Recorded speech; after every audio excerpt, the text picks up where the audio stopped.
Hello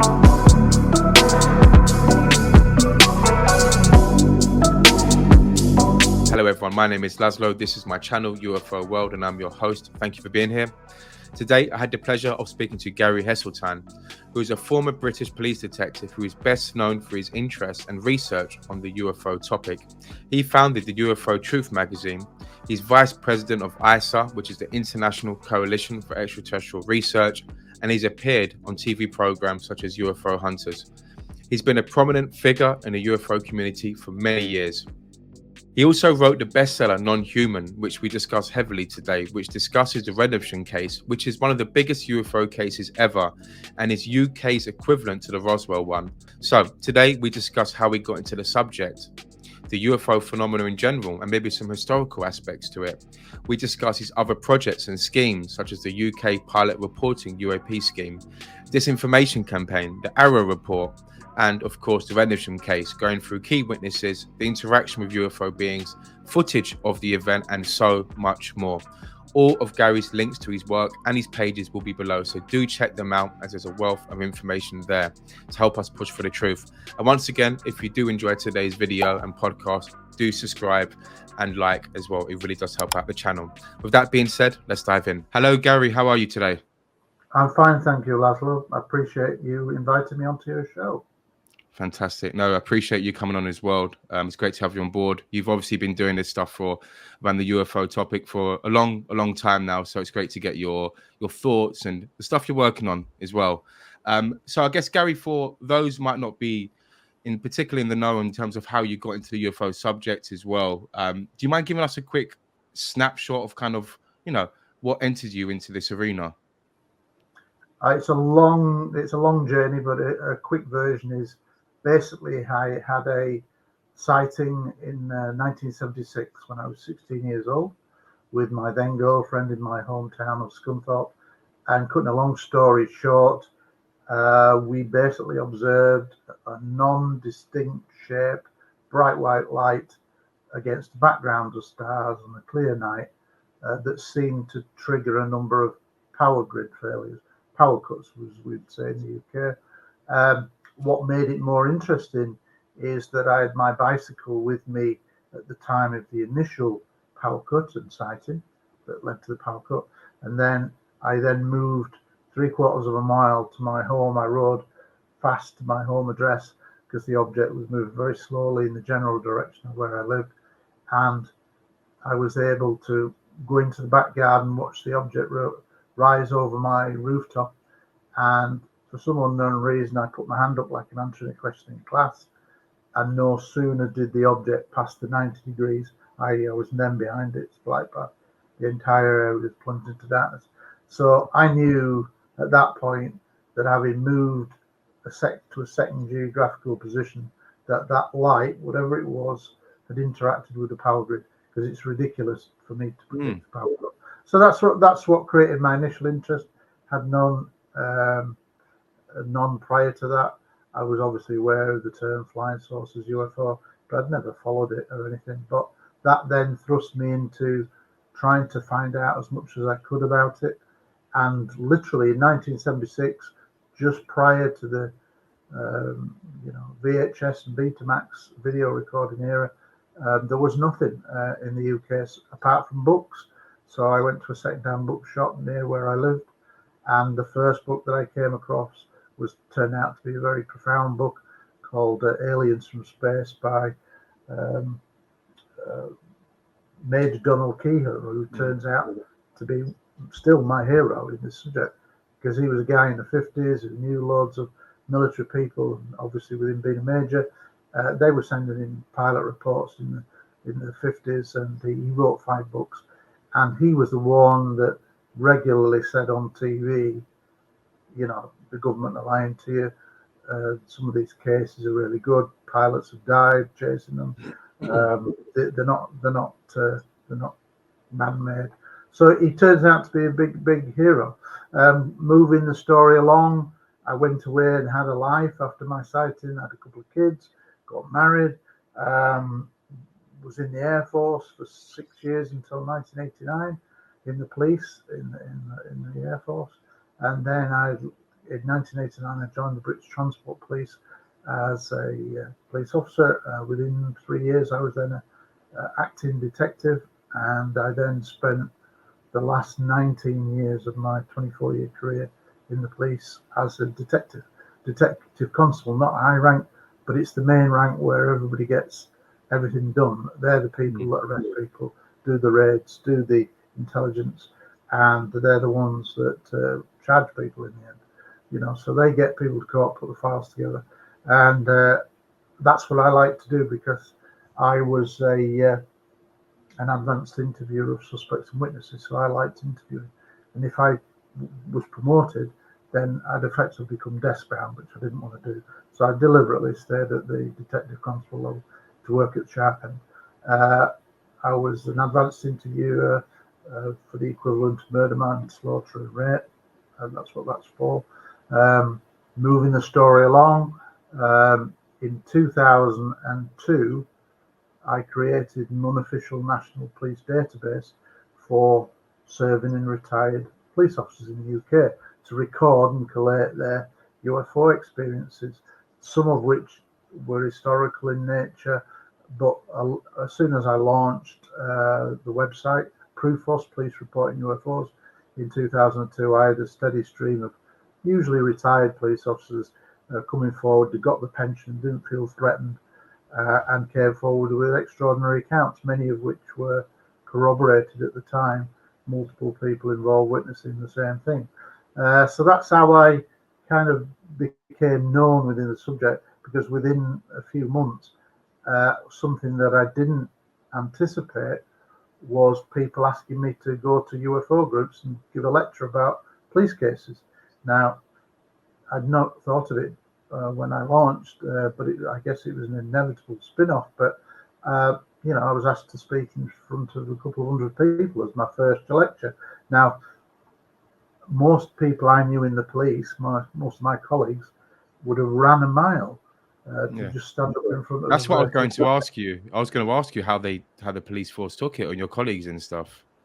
Well, my colleagues, when you're in a group, the police mentality is let's have a giggle about UFO. One-to-one, if you were working one-to-one with a colleague, then they would often say, it's really interesting what you're doing.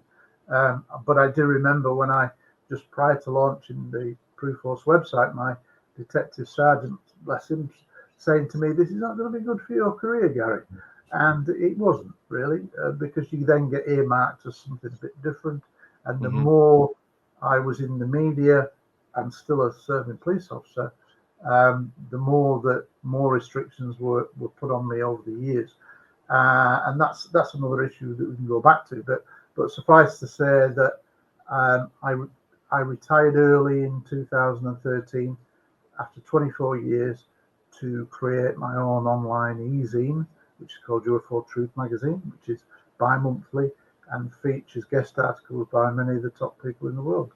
People like Richard Dolan, Steve Bassett, that kind of people. I've even had the likes of Eric von Daniken and Graham Hancock. They're quite diverse. So it's bi-monthly. It's a PDF. It's not in print. I tried to get it in print, but unfortunately, the costs then in 2013 were so exorbitant for what was classed as a specialist niche magazine. They said, "Well, we'll do it, but you've got to put your house up as collateral." That's not really. That's too big a risk. So, in the end, it was an easy, but it's now goes all over the world in the PDF every 2 months. So, that's in a sense I'm known for that. In 2010, Steve Bassett invited me to Washington DC and presented me with what's classed as the PRG Disclosure Award, which in UFO terms is akin to the World Disclosure Award. It's prestigious at the National Press Club, big ceremony, all that kind of thing. It's totally unexpected. I didn't expect that for my work with police officers. Moving along, in 2018, I was invited to Moscow by Don Smith, who's a famous Roswell researcher, author, and he had said that there was at that time a Chinese initiative, unofficial Chinese initiative to create a new body that would try to push for disclosure by trying to get as many countries involved. Long story short, went to Moscow, had a great time, sat down with the Chinese delegation, along with 7 or 8 other researchers, including Non Smith and Roberto Pinotti from Italy, who is the president of ISA. Cutting a long story short, after a year of promises, the Chinese failed to deliver. And so coming into lockdown in, I think it was April 2020, we'd already identified maybe 15 or 16 potential national representatives. And when the lockdown came, everybody then suddenly said, well, let's use this new thing called Zoom, as well as the likes of Skype, etc. So to keep in contact with relatives. And I thought at that time, well, if we can't do anything, why don't we try to do it ourselves and set up our own organization? And that's basically how ISA was created a year, and we went public a year after creating it. So International Coalition for Extraterrestrial Research, which is made up of scientists, academics and leading UAP researchers. And we now at the moment have national representatives in 30 countries. And it's the only, it's a non-government, it's an NGO, it's an internationally registered NGO, non-government organization. Like you often hear of NGOs, whatever. It's not for profit, and we're registered in Portugal. And what we are aiming to do is create educational awareness of what we think is a coming paradigm change, which is when government, probably the US government, eventually admits, yes, we're dealing with something that's anomalous and it's not man-made and non-human intelligence. So we either start preparing the public now, or there's going to be more of a shock when it happens. And ISA thinks the best way is through educational courses. So we're devising a number of educational courses in different sectors of society. More recently, I'm the vice president, by the way. Just very quickly, Gary, these educational courses, sorry to intercept, what's the approach to educate these people? Because do you have a particular way of doing it? Is it using the facts and the data and trying to enlighten them from that perspective? Well, the first course that we did was an evidential history course that's basically open to anyone who has no knowledge. Because in reality, I would say 95% of the public really have no knowledge about how close we are to an NHI admission. And we are incredibly close, because in my now 40 plus years of research since the age of 16, 47 years of, following the subject, this is the closest I've ever known to where we're getting legislation passed. And yes, there's been a few setbacks recently, but we're really on the brink. And with the number of high caliber people coming out, people like Gary Nolan, who's obviously a Nobel nominated scientist, putting his weight behind 100%, he said, NHI. And then you've got people like Rear Admiral Tim Galladay, retired, and saying 100% we're dealing with non-human intelligence. When you get those kind of caliber of people coming out, then it's only a matter of time before more scientists who are already getting on board, but more in general. The Schumer Amendment was if it had not been gutted and had gone through in its original, I think, 64-page format, it would have really been disclosure on paper, but had it been fully passed without any redactment. Obviously, it did get gutted, and there's only 19 pages that made it into law, but still very influential. And if you think about, I live in the UK, there's nothing anywhere near the prospect of any kind of legal political legislation on the UAP front. So indirectly, that brings me to the final part of my long-winded answer, which was in February 2024, I launched a new initiative, which is called UK Pilots Reporting UAP. particularly for that reason, that the UK, strangely, has not followed America's lead. We usually do, but from 2017 onwards, with the ATIP and the secret program, the New York Times article, Lou Elizondo being people become aware of him, the ATIP program, Senator Harry Reid, etc. We've gone totally the opposite way, and if anything, they're doubling down on trying to say there's absolutely nothing going on in the UK, which we know is rubbish. So the initiative that I launched with three colleagues, trusted colleagues, in February is to try to make some inroads by going to the civil aviation FOIs, which has already happened, and I'm in the process of collating lots of information, historical research, and then start to publish it on the website and start to raise honest questions about why aren't we following the lead? Mm-hmm. Why, if there's legislation going on, almost it would appear it has a lot of backing for, created by Ryan Graves and sponsored now by two congressmen. If that gets passed, you're really into a new ball game again. Legislation that says that all pilots, civilian pilots at least, will have a proper reporting procedure for UAP. Well, that's never happened yet. So I'm thinking, well, every country should follow America's lead on that.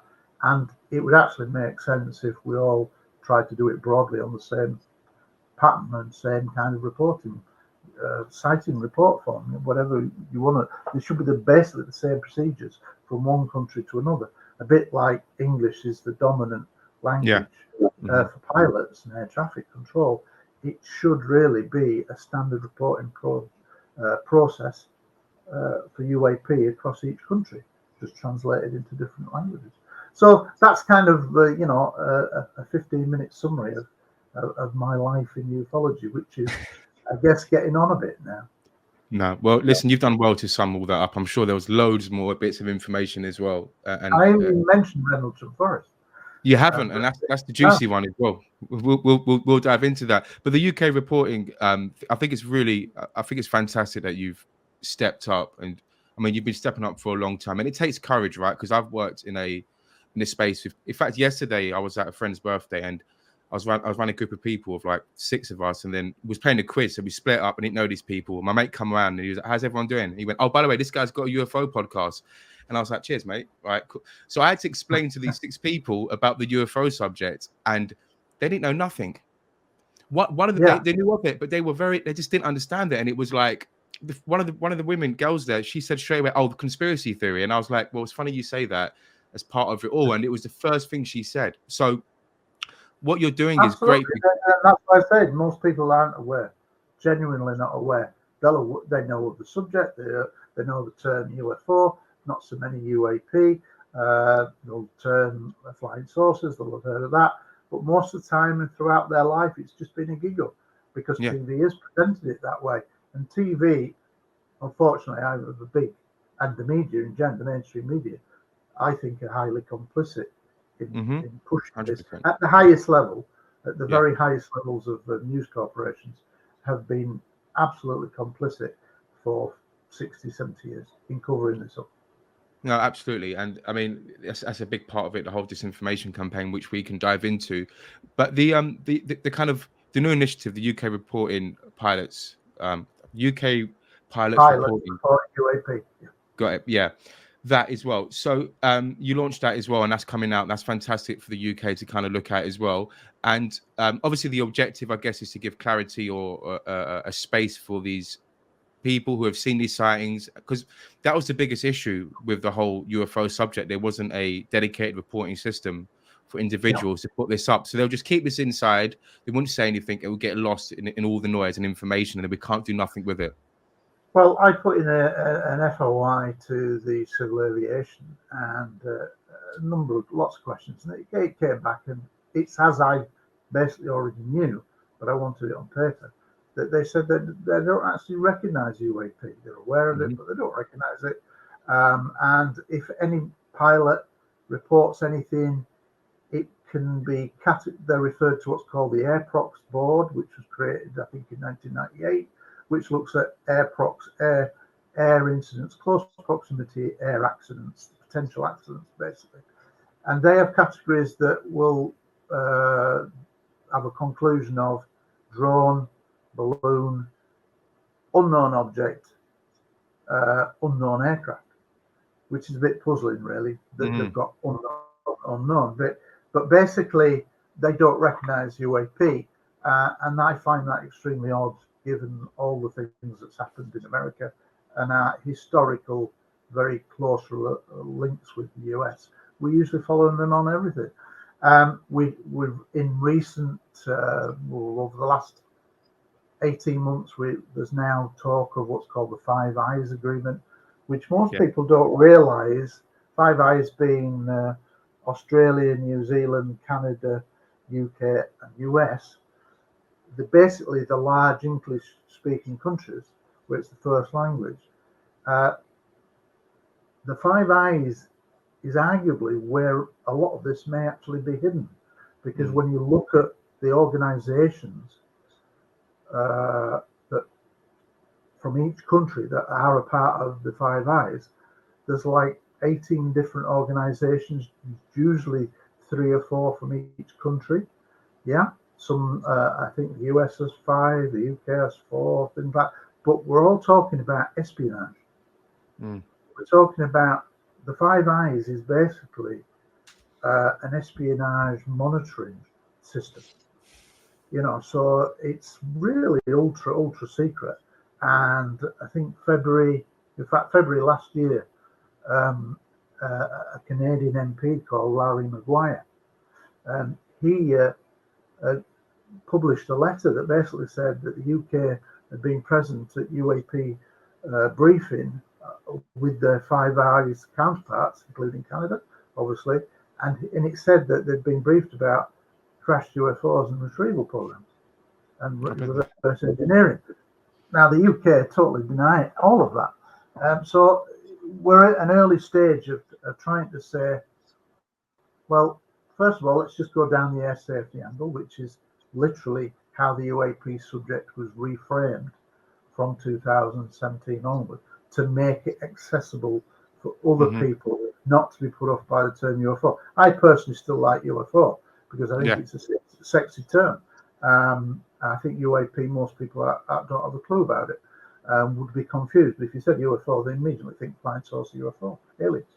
And the reason why I still like it is because UAP, UFO, whatever you want to use, across the board, I'm not bothered about the 97% that can be explained. I'm only bothered about the 3% that can't be, and the very good cases from all around the world. It's the anomalous cases that can't be explained after investigation by the likes of people like me and other organisations who review into the top cases. Those cases stand the test of time, and they're all around the world, and every country has great cases. And to say that there's nothing going on, like AARO have recently done with the absolutely whitewash, terrible, and it will backfire on them, I'm sure, the historical volume 1 that came out was an absolute it was a Condon report Mark II. Condon report 1968 basically was the mechanism to stop US research, or at least publicly, and close down Project Blue Book. It was the mechanism that they used. There's nothing, we looked at all this, there's nothing to it. What's the point in studying it? Now, they've actually tried to do virtually the same thing with the AARO report, except they're not too bright. Because the world's changed a lot from the 60s, and we now have social media. We now have live streaming, and we now have a lot of very, very well-known people who are saying completely opposite. And when Sean Kirkpatrick said that AARO is going to be transparent, it's going to be scientific, and it's going to be data-driven, well, if you go into that AARO report, it doesn't give you any data. It's not scientific, and it doesn't explain why they're saying these cases. Plus, what they have done by omission is like ignored the nuclear aspect with the likes of Robert Salas. The Big Sur incident with Bob Jacobs, I did it when it came out in response. I know Bob Jacobs. I used to do international conferences, and I brought him over to the UK as a speaker. And I thought he's going to be really mad at this, because I knew on the grapevine that he'd given testimony to AARO, and yet here it was, this person who's got a great incident, corroborated by his senior officer, to a missile being shot down, effectively disabled in mid space, and recorded on cinefilm, high quality optic camera, where you could see it very clearly that it's classic saucer, and it went around 3 times, different parts around this warhead, dummy warhead, and basically sent it beam down and disabled it, fell out of the sky. Now, he was absolutely livid, but I wanted to get his thoughts, because it's wrong, because clearly these people at AARO and the Pentagon still don't want to talk about what's happening. The sad thing is that they're absolutely out of touch, and it won't last, because the weight of evidence now is pretty damning. And we have people in Congress, fortunately, this time, who the UFO UAP caucus, as it's now become, they are absolutely determined to get to the truth. Now, we've never had that before. We've had senators in the past, historically, who've made questions and whatever, but there never was a group that said, no, we want transparency, we want more. And I know that some of them have got different motives, like Congressman Tim Burchett, who's a brilliant battering ram, because he really doesn't give a monkeys about how he does it. He just calls a spade, which is good. And he said, no, they're all lying. They're not telling us the truth. Now, he will regularly use this phrase, it's not about little green men. Yeah, he does. It is for me, but for him, it's about tracing where all the billions of dollars have gone in the black budget that just disappeared, and they can't balance their budget. Now, I think he genuinely, as many top people in the field have spoken to him privately, so he probably thinks it is definitely non-human.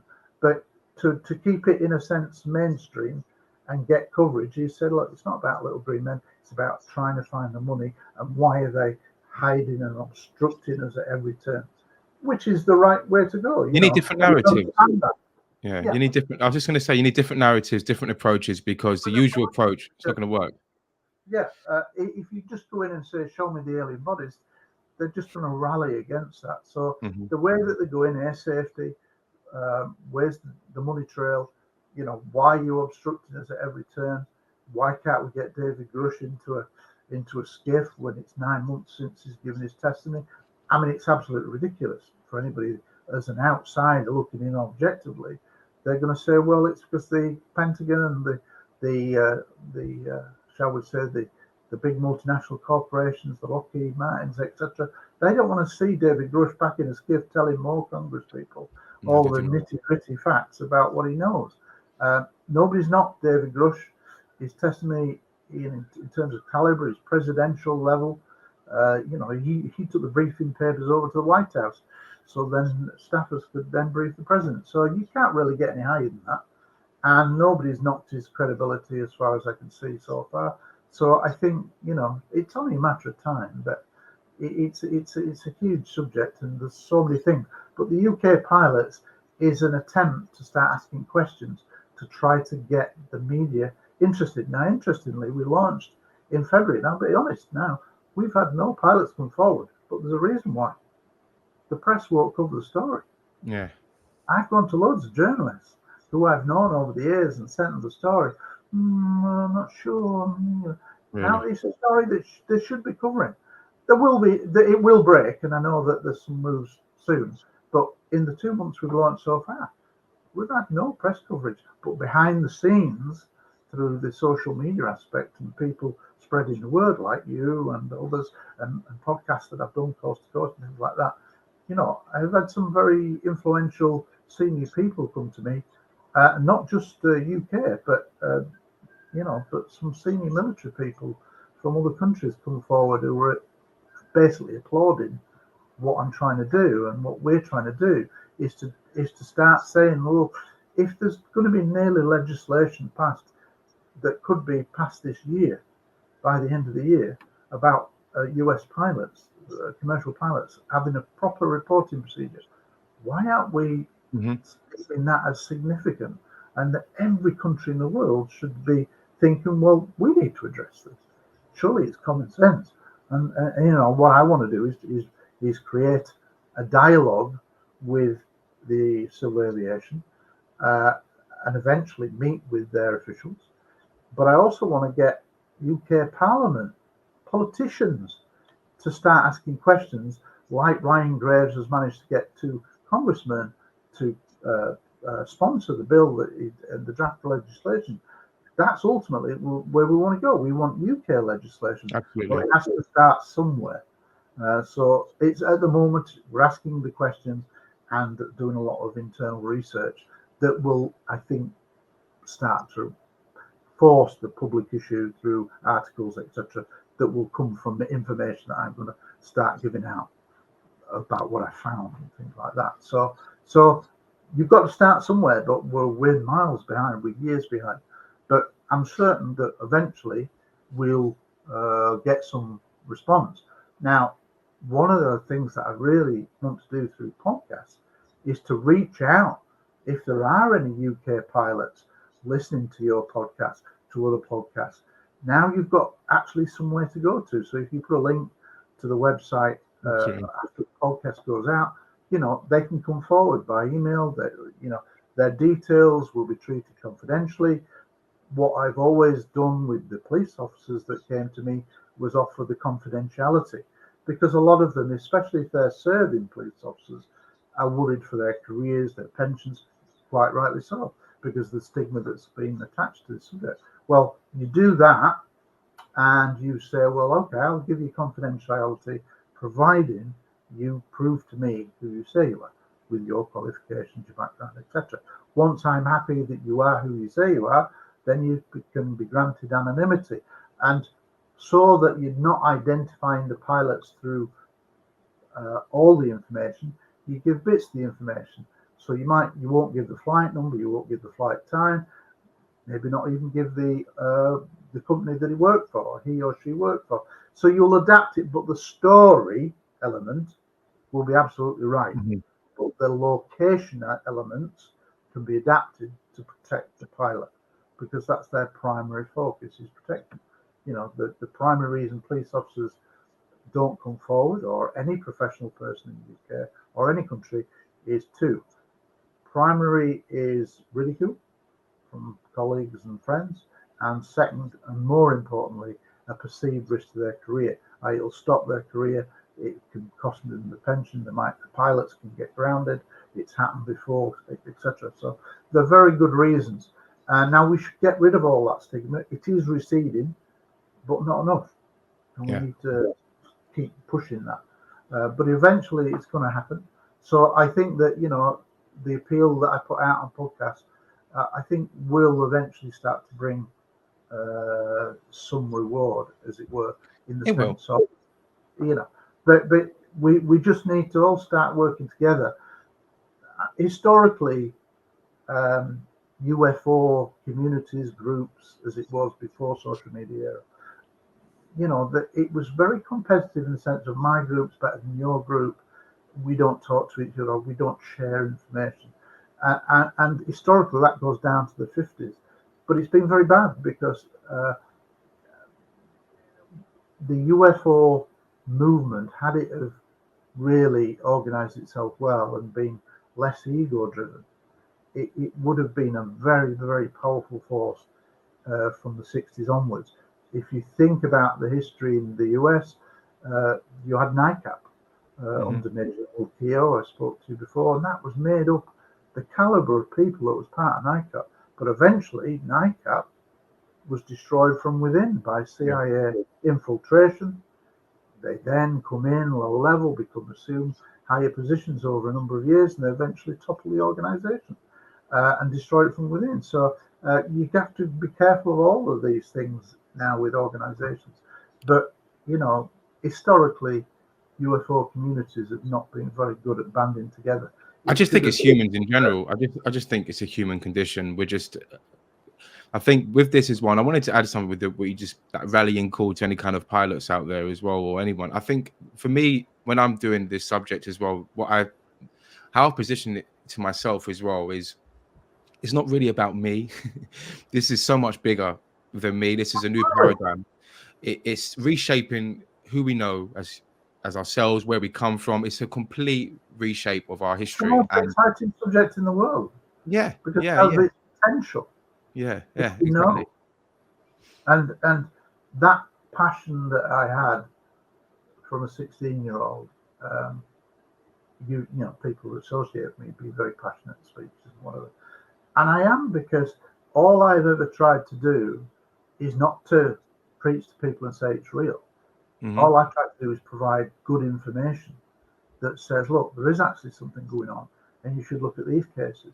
This is really interesting. And I'm just a small cog. You're just a small cog, but we're all working now, and social media is helping a lot now, because this kind of publicity, the idea that people can have their own shows and can reach millions of people on the internet, that didn't exist before. But you Hmm. now see the power of the internet. I mean, I was quite staggered recently when Tucker Carlson interviewed Putin.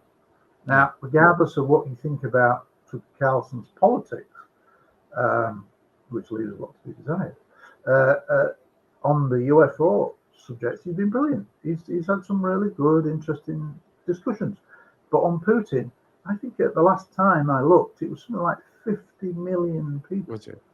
have watched his interview, Yeah. which was totally not shown on the mainstream, totally criticised. You know, it was terrible, blah, blah, blah. And he didn't ask the right questions, and it was all choreographed. But the point was, he reached, I think, at least 50 million people. Well, a lot of TV companies would be very happy to have an audience of 50 Brilliant. million for an interview. So I think it shows that that's growing, and the power of independent media is beginning to take hold. And I think the other big factor that the mainstream playing roulette, roulette with the dice in death, because and I've said it many times, that when people talk about catastrophic disclosure, and after the Schumer Amendment was gutted, people now think whistleblowers will come out, perhaps in numbers. Hopefully they will throughout this year, and that will create more hearings, blah blah blah. But the other thing that's really on the horizon now is the term catastrophic disclosure, something that's unexpected. Well, we now, if you'll have heard of the Phoenix Lights from 1997, Yes. literally tens of thousands of people tracked and saw a huge boomerang shaped object quite low to the ground over I think about 200 miles, and then stopping over Phoenix, and the lights come on. Now, unfortunately, in 1997, the video camera technology wasn't that sophisticated, and you see the lights, and even though they're compelling, they managed to kind of get away with it in the mainstream, saying it was flares released from a nearby training range and whatever. They just about got away with that. But if that happened tomorrow, that is cat out of the bag time, because then there was no social media. And now, if that object was seen going over and tracking over 200 miles, and people were seeing it against the clear sky, blacking out the sky, 4K, 8K, mobile phone cameras are going to be filming this. And they're then going to be going on live streaming and going, there's a bloody big thing going over the sky. And then everybody's going to go, there's a bloody big thing. And everybody will join in. Now, Yeah. in 1997, the media could still be controlled in the main by the large corporations. You can't do that now. Hmm. So if there's genuinely an incident going on now, people are going to get the mobile phones out, and they're going to get some really good footage. And you couldn't contain the amount of information. It would grow like wildfire, because it go viral. You see what I mean? We know things can go viral within an hour or so. It can be all around the world, millions of hits. Well, that would happen if we had a Phoenix Lights or something of that magnitude. And then the cat's out of the bag. And then the government's on the back foot. Exactly. We don't know what it is, or you can't explain it, and they can't just water it down and say, it's Venus and swamp gas and all that. Those days have gone, and so that's where we are. We're at tomorrow could be the day, and the next day could be the It's day. true. It's a risky And game, we though. don't really understand that. It's a risky game especially the US government, because I mean, because there will be shock, ontological shock, as they call it. There will be, in a proportion of the public, when it happens, especially if it happens in catastrophic disclosure, will be terrified because they will feel vulnerable, which technically they are, because there's some greater technology out there that we can't compete with. So technically, we could be invaded. Now, personally, I don't go down the line of the invasion because they've been around for the last 75 years at least, probably thousands of years if you look at the ancient alien aspect. But we can't prove it. But in the modern era, the last 75 years, they've been around since we detonated the atomic bomb, send a signal out into space, and they're basically sensors out there go, oh, this planet has reached a level of sophistication. We should have a look. And that's when they start turning up in numbers. It's all common sense. It's only what we would do if we felt an atomic pulse from somewhere. Oh, is that your theory? Do you think that's why they've got an interest in us then, down to around that? I think that's the obvious reason why they then start to turn up in numbers through the Second World War, and it's all to do with nuclear weapons. And if you think about it, people often say to me, "Why do you think they come here? Why travel all this difference to this little tiny little planet?" And I say, well, I don't know. It's speculation on my part, but I actually think that the Earth is a bit like the Galapagos Islands or the Great Barrier Reef. It's an incredible resource in our bit of the cosmic neighborhood. So imagine if we found a planet that was accessible near a little planet going around Mars or something like that had loads of water and it looked like it had an atmosphere. We'd be there in a shot if we could do it technologically wise. So if you just reverse it, that's only we're only doing what they would do to us and vice versa. So they come here because we start playing with nuclear weapons. Now, if you've got the Galapagos Islands, if we're the planet Earth is the Galapagos Islands, an area of unique fauna species. If you go to the Great Barrier Reef, this incredible underworld of fish, etc., and fauna. Now, if these are special places, well, what if the Earth is, to them, in space tourism terms, a special place? Maybe in our bit of the cosmic neighborhood, there isn't a planet quite like Earth for a long way. So we're like an oasis in the desert. So they come here, space tourism, which is undoubtedly what will go on. It's not just scientific. There will be space tourism. It's only what we would do if we could. And they just sit and observe. Now, if you find out that this civilization on Earth has now the means to destroy the entire planet and render it barren for thousands of years, and perhaps you've got an underground base here, underwater bases here, then you don't want that to happen. So that's why they turn up, and they've got an interest in nuclear weapons, because we can destroy this planet.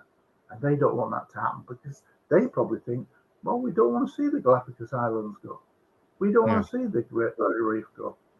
Whether they intervene, I don't know. They have not ever intervened, as far as I know, in the past. But I do think that's why they came in the modern era, because we were messing with nuclear weapons that could destroy the planet, and it makes perfect sense. What's your thoughts on then, like if they've been visiting us for thousands of years? What would be have you got any theories around that yourself, your own opinions? I think I'm fascinated by the ancient alien aspect, and if you go to the petroglyphs that are on walls in so many countries around the world, then they don't look anything like humans. Big heads, big eyes. You even see what can be interpreted as flying saucers on petroglyphs around the world. I think this is, I think for me, there are a lot of ancient mysteries. I've had good fortune to go to the likes of Egypt, going the Great Pyramid. I've been to Peru, Sacsayhuaman, and see the huge big boulders put together in like a jigsaw, incredible sizes, 50, 60-ton blocks. I've been to Tiwanaku and Pumapunku in Bolivia. So I'm lucky that I've been to some of these places. And when you get there and you really look at the size and dimensions and the heights achieved and things like that, what it says is that there was high technology in the past. Now, that doesn't necessarily mean alien, but I think, because undoubtedly, I think that the pyramids are much older, and the pyramids, that no body was ever found in any pyramid. Mm-hmm. So they're not tombs. There's no hieroglyphics in any pyramids. We can't replicate the structure now. We can't fathom how they knew all the scientific astronomical data that's aligned with the measurements of the Great Pyramid, whatever. So that's probably maybe an advanced Earth civilization going back to kind of an Atlantean scenario. I think that's entirely possible. And if you follow the work of Graham Hancock and his recent series, I think that was really good, thought-provoking stuff. And it makes perfect sense. And when you look at Göbekli Tepe, Karahan Tepe, 11, 12,000 years ago, this has like doubled our history of civilization. And yet, if you said to most people on the street, what is Göbekli Tepe, they won't have a clue, because whilst there's been an odd bit of mainstream, it's really not covered in the mainstream, and yet it has doubled our civilization from the Mesopotamia, the pharaohs and whatever, just doubled it, and nobody's really reporting on that. And we're looking 12,000 years ago. Graham Hancock talks about it a lot, what's called the Younger Dryas period. So basically, the Sphinx is believed to be 12,000 years, and that was then the last great flood, when the ice melted after a cold spell, the Younger Dryas, and the pit that the Sphinx sits in as weathering on the sides of it, the pit, which are consistent with huge being underwater for years and years. And the last time that happened was 11,500 years ago. Now, so you've got a combination of, I think there is strong evidence to say that around the world there is lost technology. That doesn't mean it's alien. However, I think if you think about it, they didn't have paper. They didn't have, most cultures didn't have writing. How do you do, plans to build? If you build a house, you do it to a plan. If somebody just in the head going, well, just put a brick there and it'll be all right. No, there's advanced mathematics and etc. engineering. So where did that knowledge come from? And it basically comes down to the fact that I think aliens came here in the past, not sure when or repeated times, but maybe 10, 12,000 years ago. And they imparted the knowledge of astronomy, mathematics, agriculture, civilization. And that's why there's so many civilizations have got so many commonalities all around the world, and yet they weren't able to travel. So how could they have this knowledge? That's the biggest thing for me as well. It springs at a certain time. And I think that knowledge came from various groups of ET that came here and started helping to civilize the humanity. And I think the Great Pyramid is far older, and it was built using technology with the aid probably of some advanced non-human. I think undoubtedly man built it in terms of we were involved in that process, but I think there was a supervision of some lost high technology civilization, whether it's alien or non-human or some. They talk now about ultra-terrestrials, interterrestrials. Basically a long hidden pre-human civilization. Now, it sounds like science fiction, but a lot of scientists now will say that they don't rule that out. because the more we know, the less we know, kind of thing. Mm-hmm.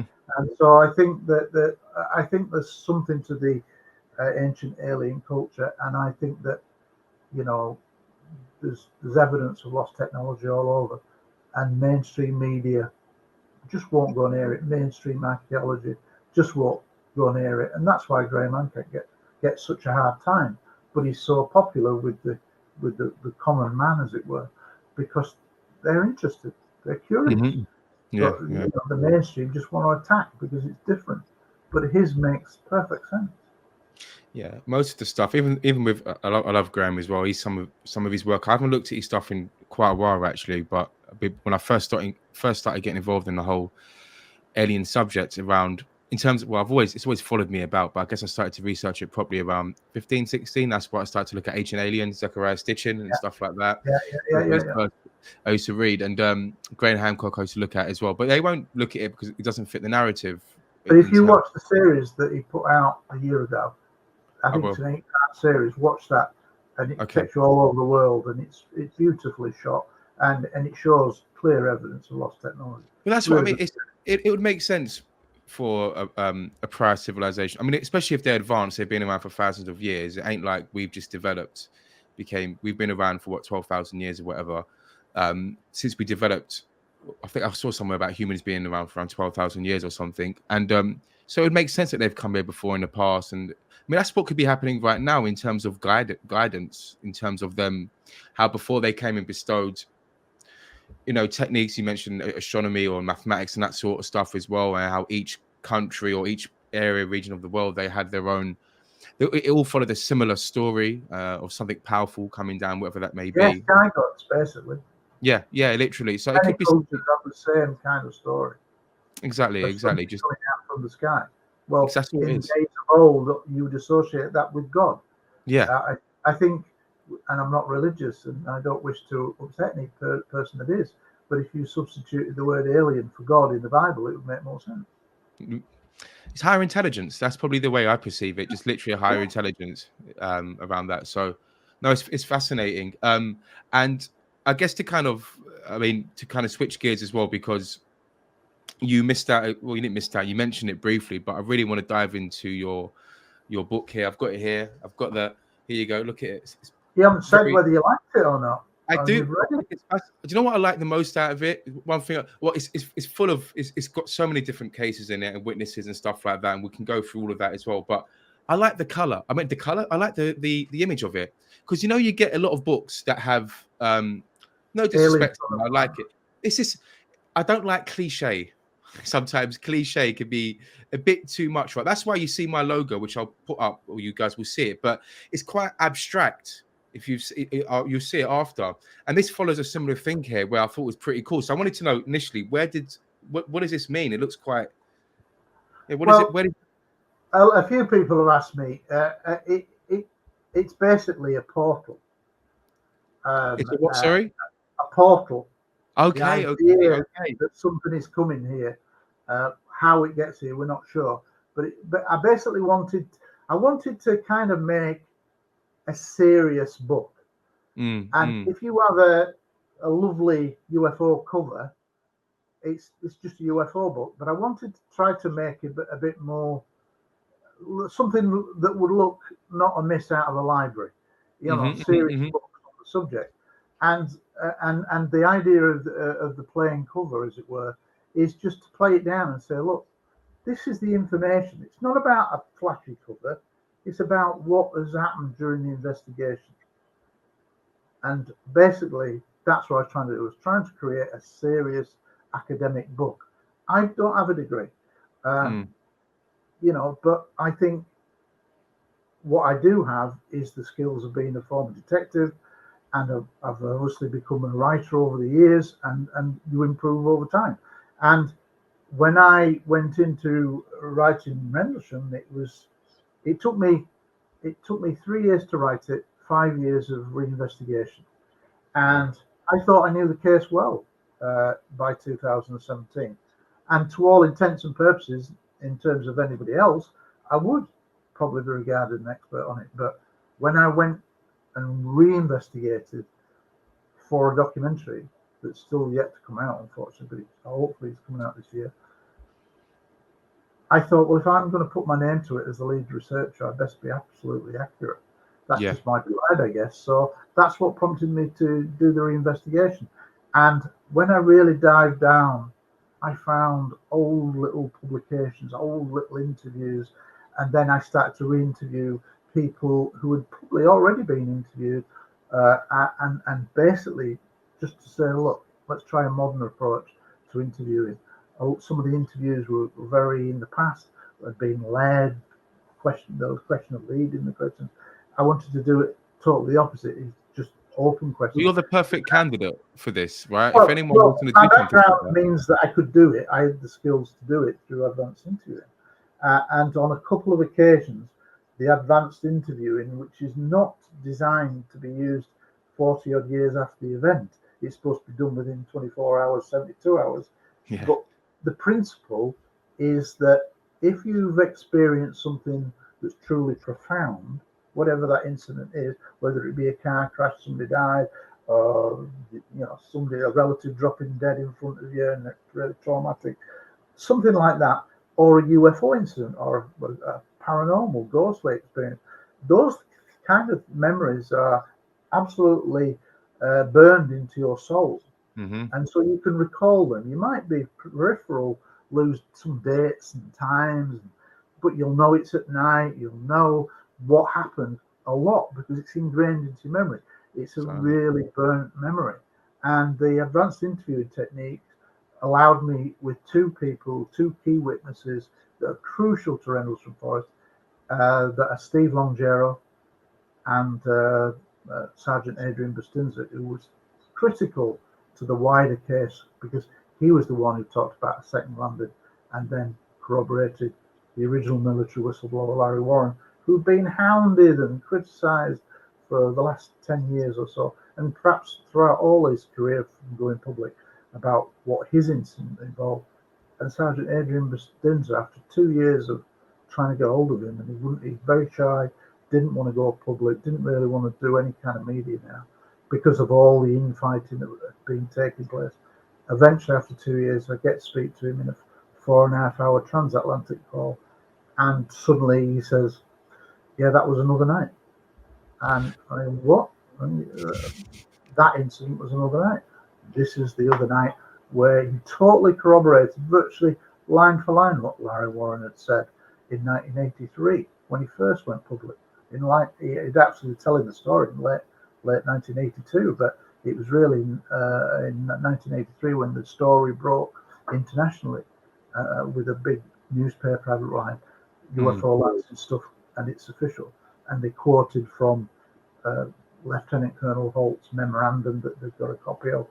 And that's really when it became world famous, and it kind of went viral in its time, the 1980s, and became really well known internationally. But this story of a second landing had been literally hidden and decried, and Larry Warren had been victimized terribly over the years. And so the key was, can I get Adrian Bustinza, who'd done an interview actually in 1984 with an American researcher called Ray Boucher. And again, I didn't know about this interview until I really dived down, found some historical documents, and I thought, wow, he's talking about clearly something that's not Holt's landing. It's clearly not that, and it's not Jim Penniston and John Burroughs landing. So just Gary, very quick, very briefly, because can you give a quick snapshot of what the consequential days? Consequential days. Rendlesham Forest is regarded in UFO terms now as being arguably one of the very best UFO cases in UFO history internationally, not just Britain, but internationally. Some people would say it's even the top case in the world. And what makes it different is that Rendlesham Forest is really takes place in about 80 miles north of London, northeast of London, towards the coast, in an area between two US Air Force bases called RAF Bentwaters and RAF Woodbridge. And in the middle was a forest called Rendlesham Forest, dead simple. the bases are about 3 to 4 miles from each other, and the forest in the middle. And in late December 1980, there were a number of incidents, shall we say, involving UFOs, UAP, or whatever you want to describe it, interactions with what were largely US Air Force security police personnel. So therefore, when I was in the Air Force, I was RAF police. They were US Air Force police, just called security police. So I did exactly the same job. And one of the things that drew me to the Rendlesham case originally in 2007, when I first began public research, was the fact that in my time in the RAF police, I guarded 2 nuclear bases, 2 weapons storage areas. One of them at RAF Honington in Suffolk, actually where Rendlesham took place in Suffolk, County Suffolk, and the other one at RAF Lavro in what was then West Germany, which was very close to the Dutch border in southern Germany, northern Germany. But basically, I'd done exactly the same job as the US Air Force security police had done. And I suspected that there were many more witnesses because if it's a nuclear base, you broadly have 4 shifts, usually working 12 hours a day. At Rendlesham, it wasn't. They were generally 8-hour shifts, but they had 4 shifts, A, B, C, and D. And essentially, they had 2 types of police, which is the same as RAF police. You had what was called, in the RAF, it would be the blues. So you'd look like you were originally in the Air Force in 1983. We all wore blue shirts, not white shirts. It was blue shirts with the RAF, and you look, a uniform. If you were in the RAF police guarding nuclear weapons, you wore army combats, so multi-patterned combats like you're in the army. So totally different. And those on guarding nuclear weapons, you're talking about 40 people per shift, including some on blues, you had on the main gate checking passes. Some will respond if there's a fight in one of the bars, minor drugs, things like that. And then the bulk of which are guarding nuclear weapons. And that's labour intensive because that's 24/7. And there's lots of mobile patrols, there's people inside walking around with machine guns, inside, etc. And there's the high tower, exactly the same as what was at RAF Bentwaters.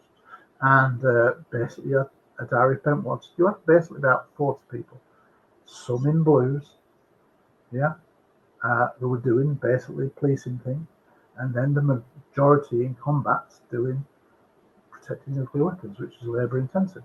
And so I suspected there were more witnesses, and that had always fascinated me. So in 2007, I was invited to go on UFO Hunters program, TV show with the History Channel with Bill Burns. And the reason why I was invited is because they were coming over to talk to me about my police cases.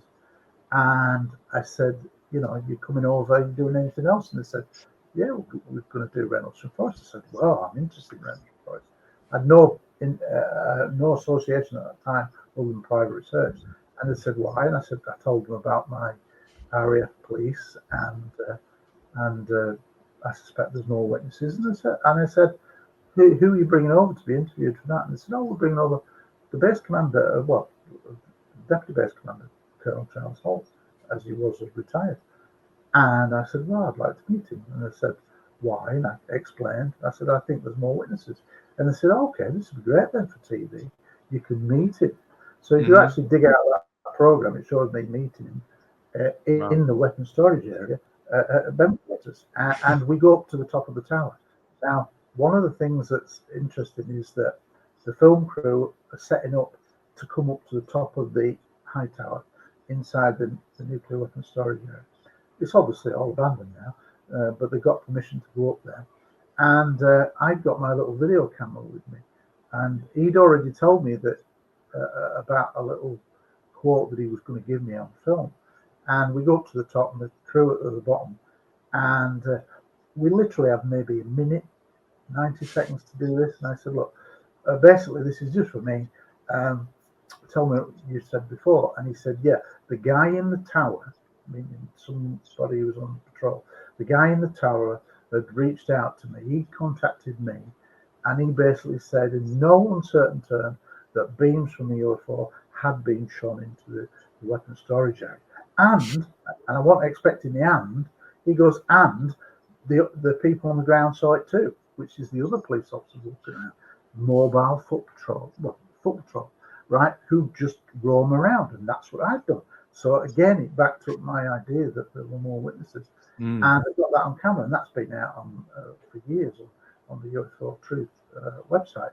But subsequently, cut a long story short, Holt and I fell out after a 7-year collaboration period where we'd communicated largely by email and met twice, and he'd give me some really good stuff. But in the end, he did a couple of things that I thought were wrong.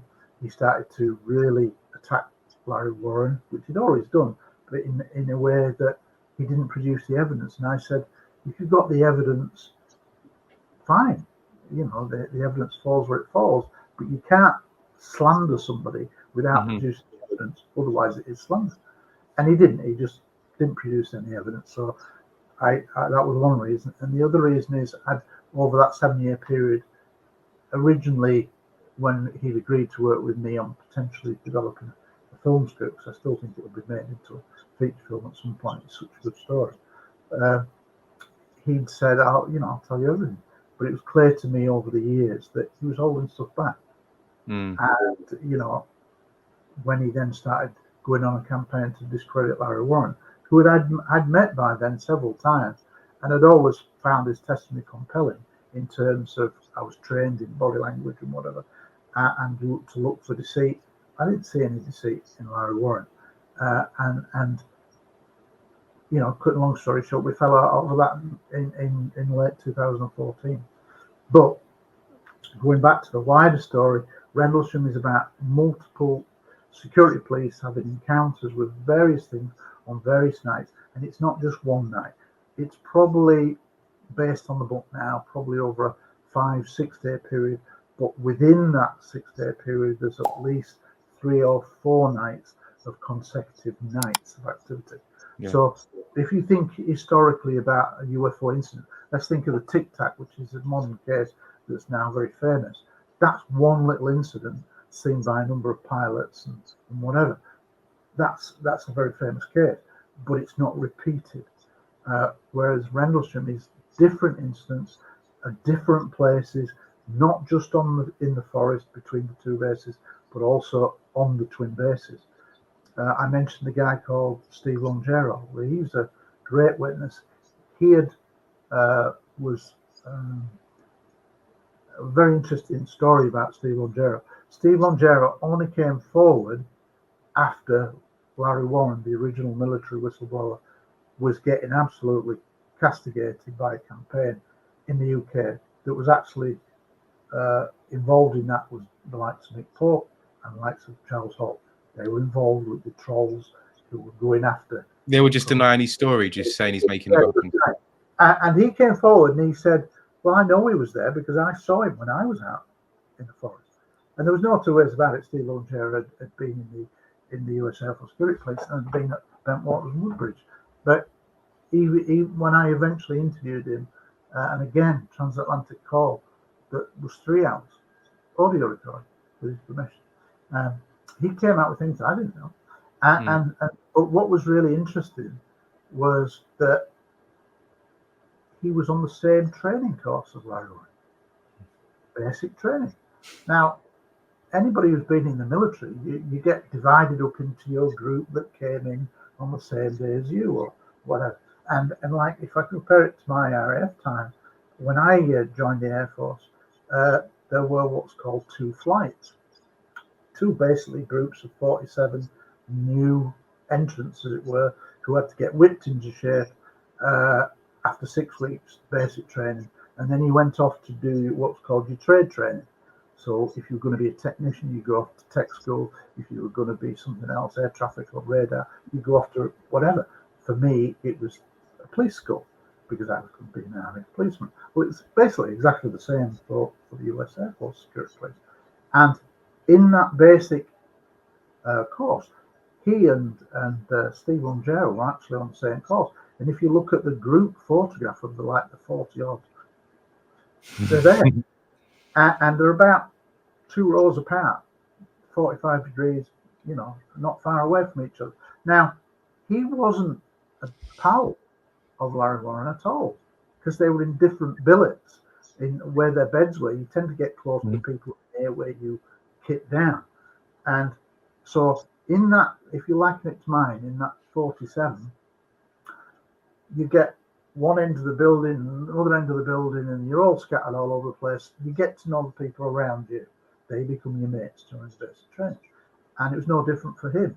But every time you formed up in the morning to then go off and march somewhere or go to a class, you were always that same group. So over the course of you, within a couple of weeks, you're going to recognize everybody who's on your intake just like that, because you've seen them every day. Now, he did, I think, something like 8 weeks at Lackland Air Force Base doing his basic training, and they were on the same course, but they weren't friends. They didn't mix together, but he knew of him. And then he read stories about Rendlesham Forest and whatever. Now, he came forward when he was really being attacked, and he said, I'm so hacked off with these trolls, literally just saying he wasn't there and whatever. And he said he was there because I saw him. And that's how he then told me his story of how he got to see Larry Warren. And cutting a long story short, Steve Longero is an incredibly important witness who basically doesn't appear in any TV documentaries because nobody's asking, nobody's looking for new witnesses. And that's wrong. There are lots more people involved, and they deserve to have their story told on film as well. And that's what I hope will happen in time. Well, Steve Longero is important because he said he was new onto shift, and he was so new, he was put inside the weapons storage area on foot, walking around on patrol with an experienced airman. It might have been a sergeant, probably an airman, US Air Force Security Police airman class. And they're walking around on foot inside. But he then goes on to say that I saw a UFO near the fence line, which is an electrified fence line, and it then shone a beam down into the nuclear bunkers, tactical nuclear, and it does this, a grid-like pattern all the way down the length of the hot rail, which was about 300 meters long. So nice. It was still, he said it was like it was searching, examining what was inside. It went all the way down, laser beam, into laser beam, all the bunkers, all the way down. And then the beam went off and the UFO shot out towards Rendlesham Forest.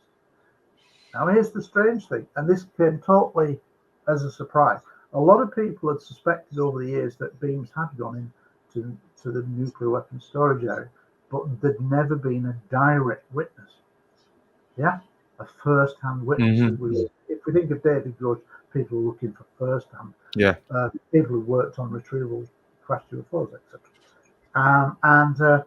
So he was a first-hand witness. He saw it, and he came forward. So that's a unique. Now that for me should be a front-page headline. Yeah. But you'll get it. There's been stories about it since I published the book, but it doesn't have the same impact that it did in 1983 because people have been dumbed down to think that it's just a conspiracy theory, blah, blah, blah. That's the way it's been generally portrayed in the mainstream media, especially in the UK. So, having had his sighting, the UFO shoots away to Rendlesham Forest. And he then came out and he said, I said, what happened then? And he said, well, there was a call for everybody to go into the forest. Now, ordinarily, if you were an experienced airman and you were designated to be inside the weapons storage area, on foot patrol, then you would never get taken out of it. It was a very specific role. And the shifts got changed, and there were different aspects. Sometimes you could be on mobile patrol, different types of mobile patrols, different areas, different duties. But if you're on the weapons storage area, you were there for the shift. You didn't usually ever come out of it until the end of the shift because it's such a secure place. But he did, and he said, because I was supernumerary, and I'd only been there a few days, just on shift. When they were called for extra security police to go into the forest, he says they took me out and they said get in a truck, and then he found himself going into the forest, right? And he didn't know what was happening and whatever. He'd obviously seen the light, and he then comes out with his own Rendlesham Forest UFO sighting, because he said, I was taken out into the forest. There's 14 or 15 of us. We led out to where the original first night landing was, where there were some ground impressions. And he said, then we had a UFO sighting, multiple UFOs, all 10, 15 of us. Well, that incident had never been known until he came out with it. But if you don't ask the questions, you don't ask. Yeah. A lot of people don't ask the questions. What happened? What happened? Tell me what happened. But anyway, he came out with that. So that was a brilliant new incident. When I interviewed Steve Long, Sergeant Adrian Bustinda, he's arguably the key witness in the Rendlesham Forest story for me, because of this, his association with potentially solving the answer as to whether there was a second landing, the one this famous landing that Larry Warren had said all these years earlier. Well, like I say, he was traumatized from his experience. He'd still got some physical injuries as a result of the beam of light that touched him, which we can touch upon in a bit. But suffice to say that he was religious. When he saw what he saw, it affected his view of life and the universe and religion. So it really traumatized him. And also what happened to him is that afterwards, he was a sergeant at the time. This is what's significant. He was a sergeant at the time, and he was interrogated after the incident. He was taken to an underground facility, really threatened with his life if he was to say anything about the incident, to the point where he wanted to run away from the Air Force.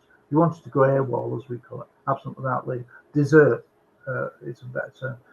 He wanted to desert because he was so disgusted that, he hadn't done anything wrong and he was being treated like a criminal just because he'd witnessed this. It's a shock, isn't it? Especially when you believe in the system, right? And you've put your life into it as well. I mean, his family were then subject to surveillance and in states.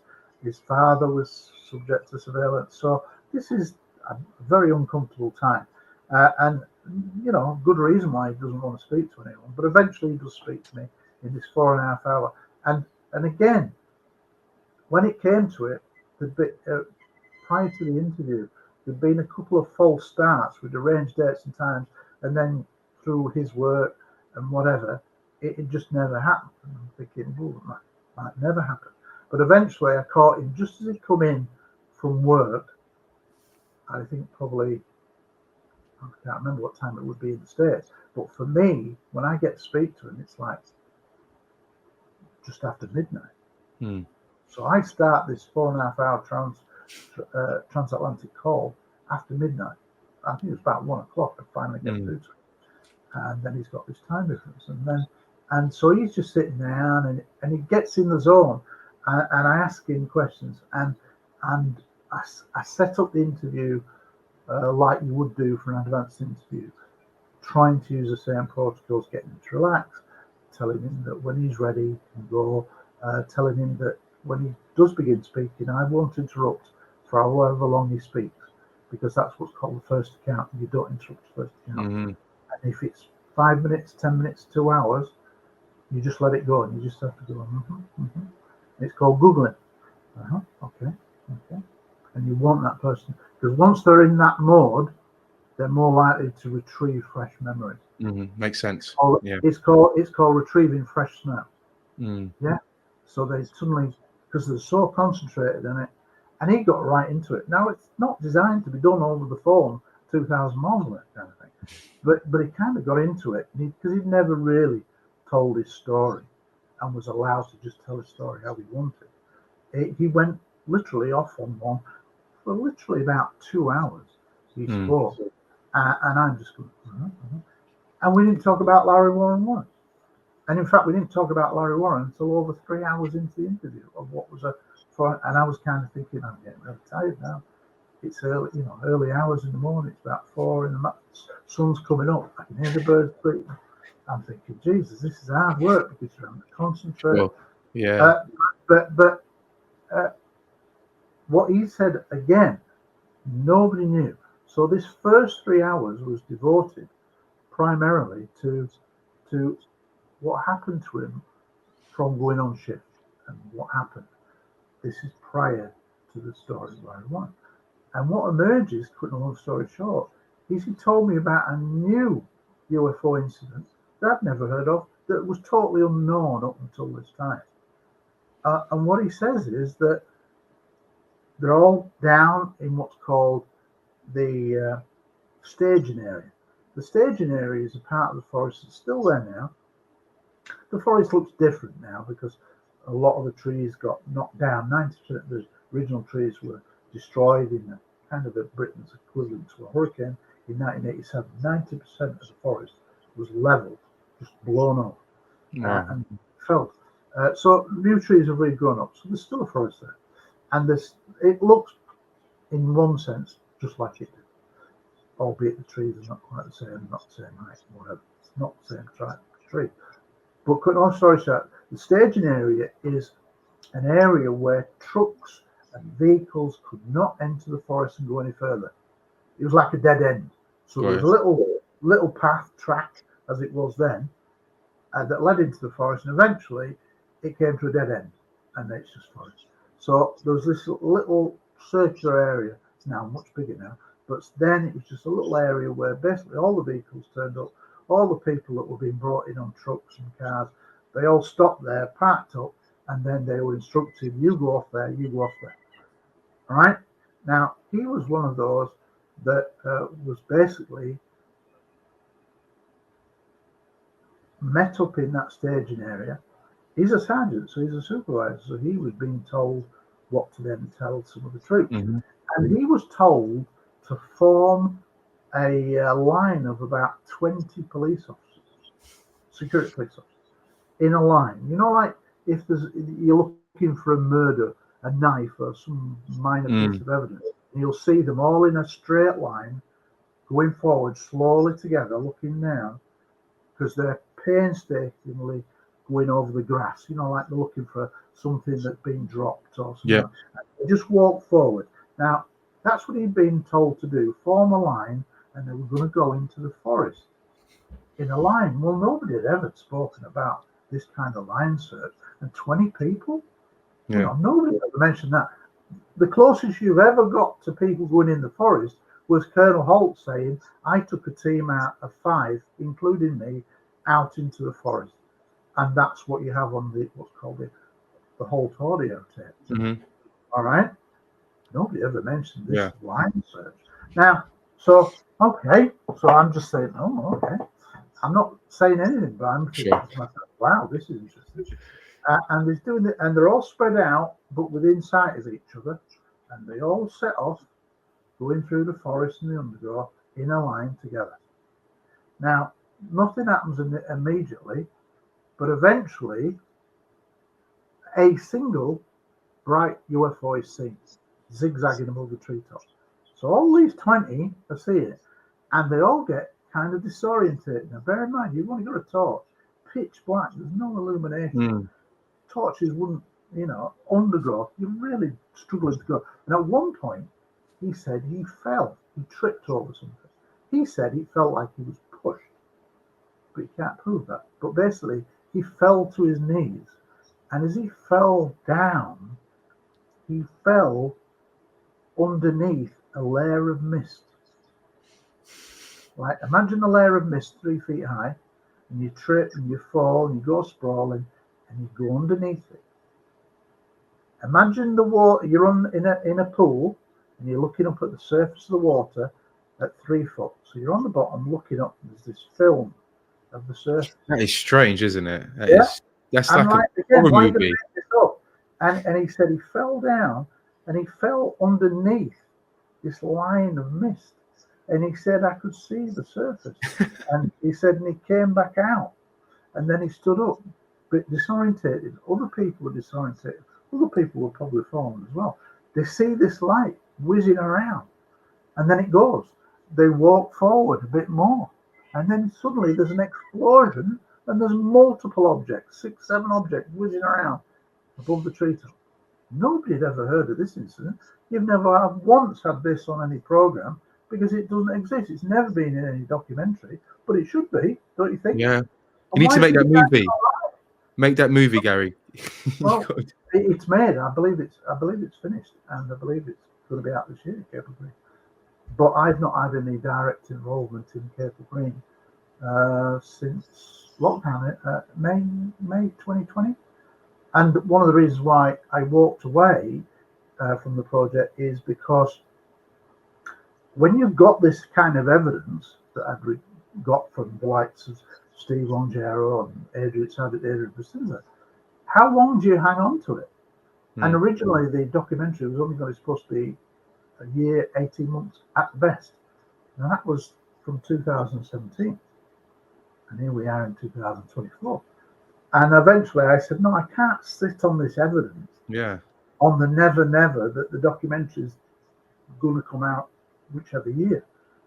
And literally after trying to get it resolved in 2020, because we had enough material to get it out in late 2020, we had disagreements about the direction, and I basically said, I can't sit on this evidence forever. No, yeah. It's important evidence, and the world needs to know. And so that's why I walked away, basically. And I've had no direct involvement since about May 2020. I've had periodic updates, and I'm told, rightly or wrongly, I'm told that it's going to be released this summer. I wait and hope that it does, because I'd seen a lot of the early filming and the special effects used. It's brilliant, and the soundtrack, so I really hope that it comes out. And the book, in a sense, was a teaser to many of the things and people. You'll see Adrian Bustinza on camera, you'll see Steve Longero on camera, and special effects corroborating, bringing it to life. So, and I've seen some of the early rushes from that, and it was brilliant. So I really hope that it comes out. But 7 years down the line, it's a long time. I didn't sign on for 7 years. So I really hope it comes out, because people should see all these other accounts. And we interview lots of other people that have never been on camera.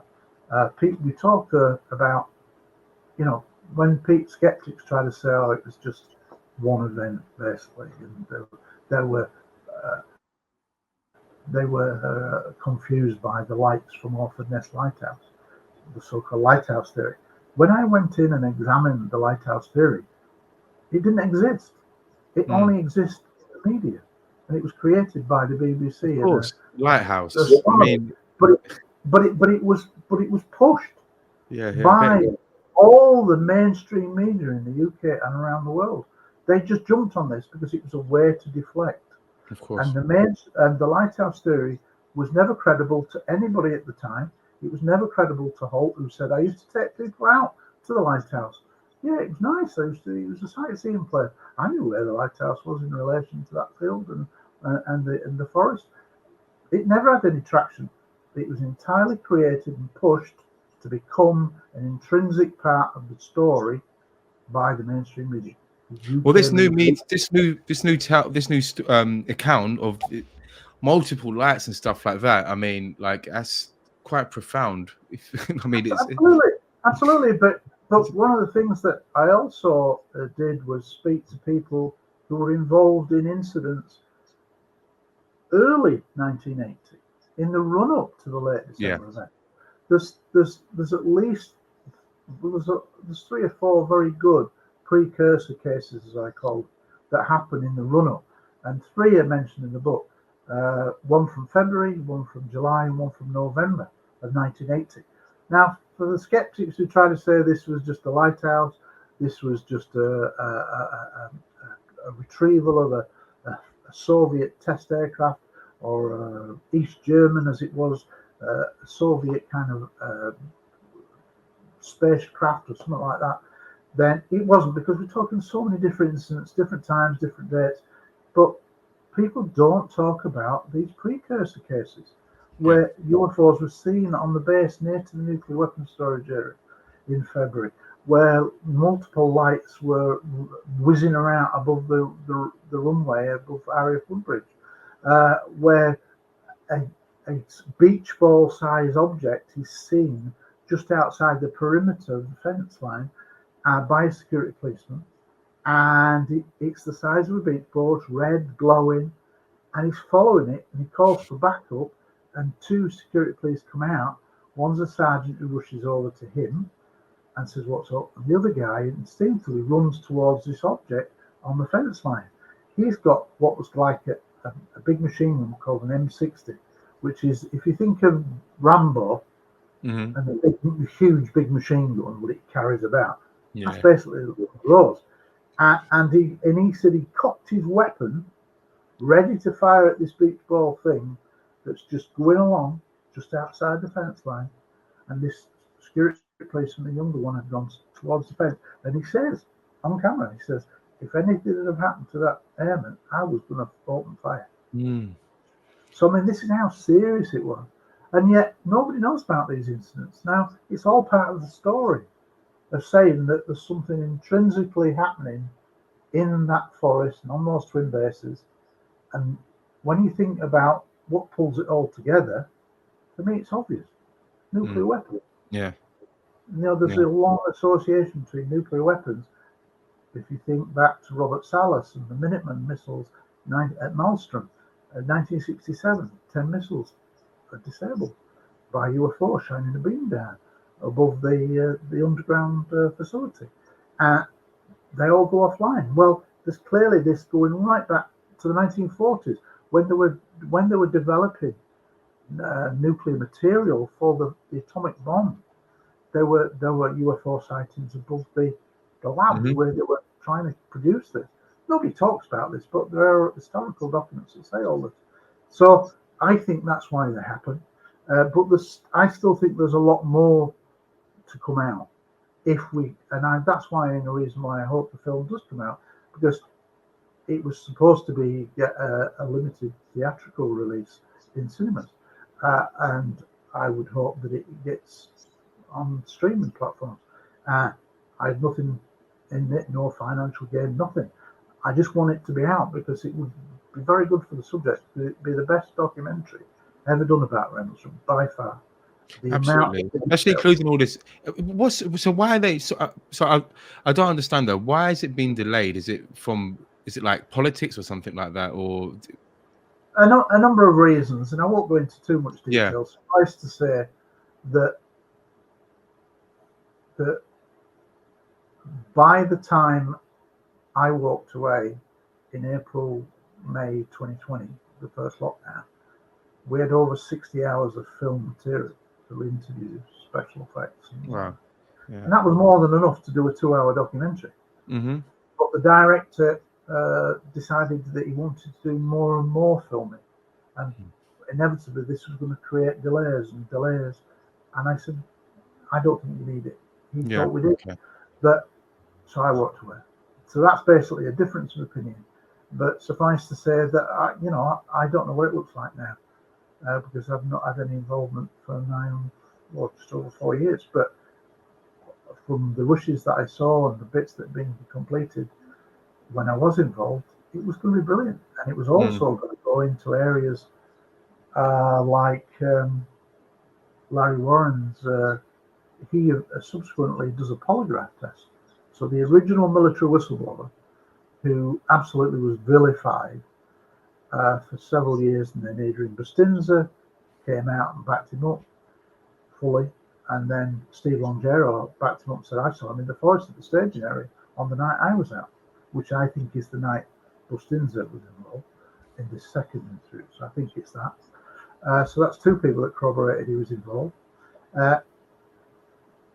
One of the things that had happened is that there'd never been any polygraph tests because polygraph is not used in the UK by the police.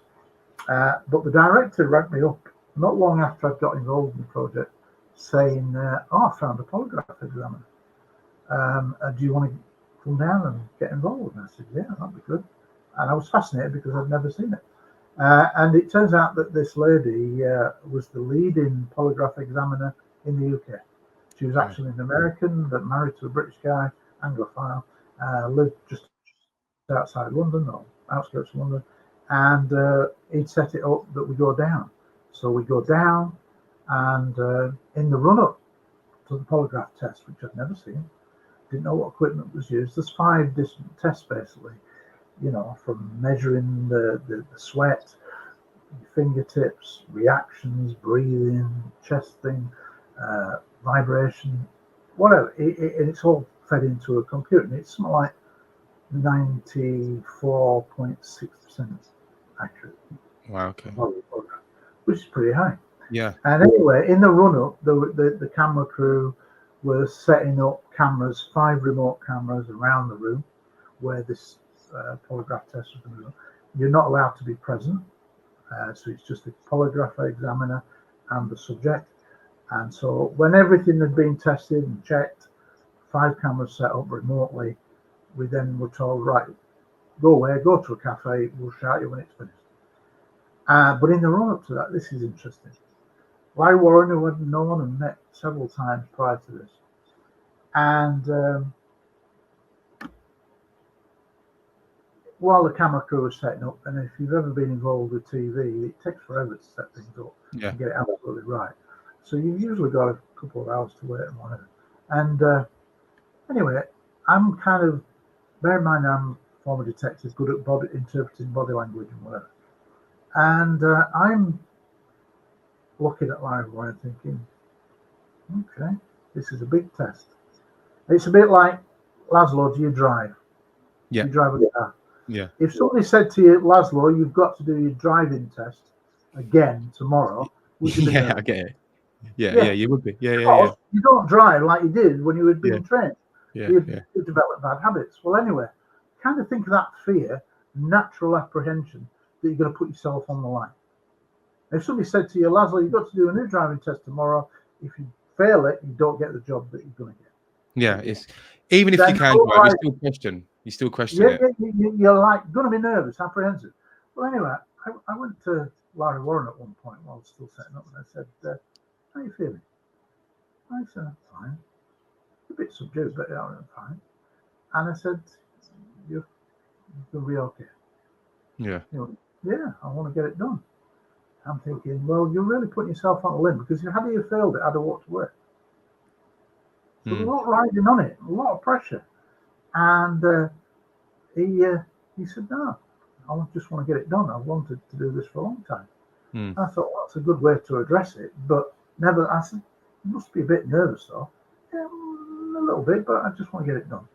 And I thought, well, that's, he's standing up really well. I'd have been bricking myself just to do a driving test. And anyway, he seemed, I thought, remarkably calm. And anyway, we go away. Half an hour later, we get a phone call. Come back, test is over. We come back, and I'm not going to go into too much detail to suffice, because that's in the documentary. But suffice to say that he passed the test with flying colours, and the examiner basically said he recorded very good charts, which meant that he passed with flying colours in layman's language. And I thought, wow, that's an amazing thing to do that. And I've actually seen the footage where remotely filmed of where she says she's passed.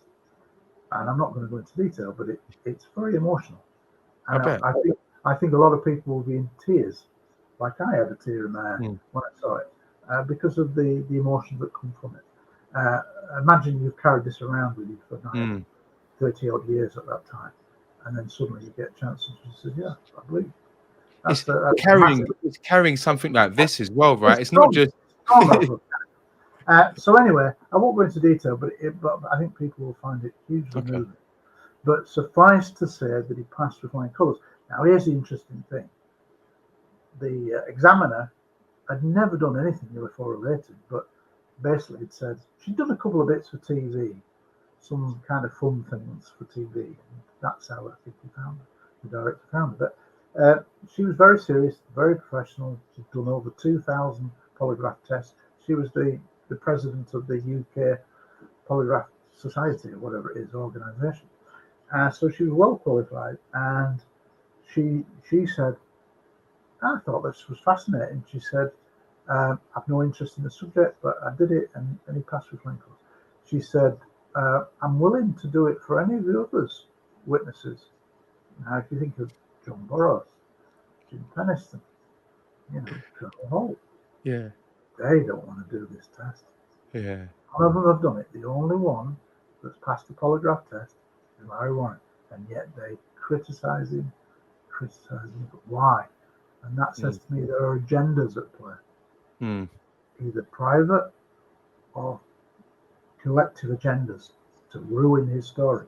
And that's why Adrian Bustinza, Sergeant Adrian Bustinza's corroboration in his interview with me, where he says, yeah, there was a second lander, but it was on a different night. That was the big surprise. And he said, mist on the ground, in a field, a cordon around all the mist and where this craft was. And he said there was the base commander there, Colonel Williams, the top guy in charge of 12,000 people. There was Colonel Holt there. Well, he's denied ever being there. He's always said the base commander, Colonel Williams was never there. He was very reluctant to speak about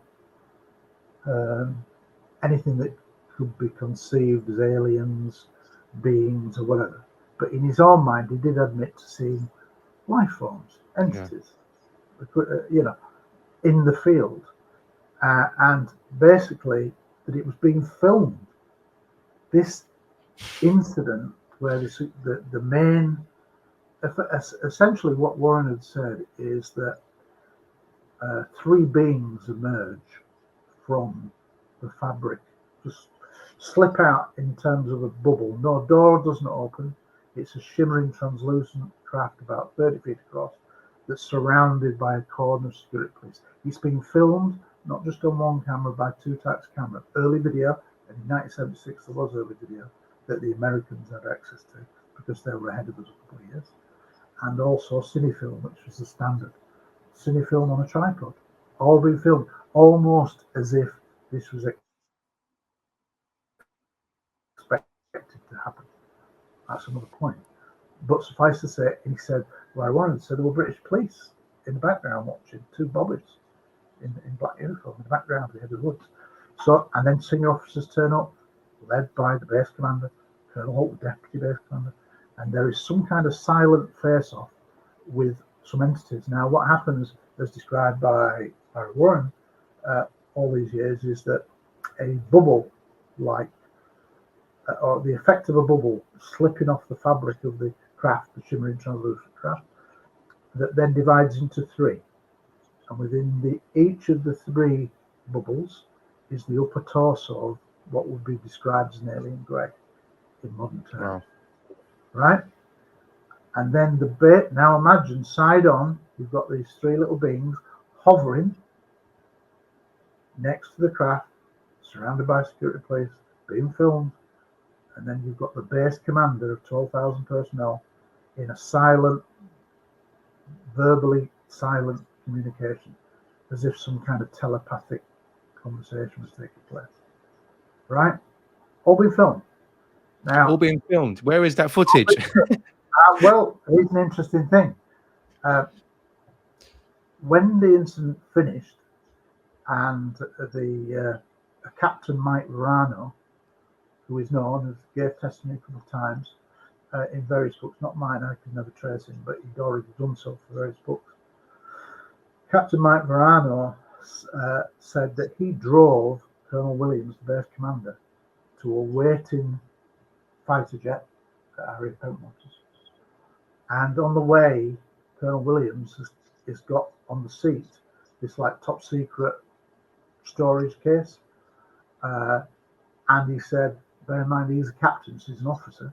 He said, what's in the bag, Colonel? And he said, film of the UFO. So Colonel Williams drives up to the waiting F-16, gets out, climbs up the ladder, hands over the package to the pilot, canopy down, plane takes off. That goes to RAF Ramstein in Germany, which was the headquarters of basically the headquarters of Europe Air Force. Right. So that's where they went. And here's an interesting thing from that. We know it eventually went to Washington, D.C., as things often do. Mm.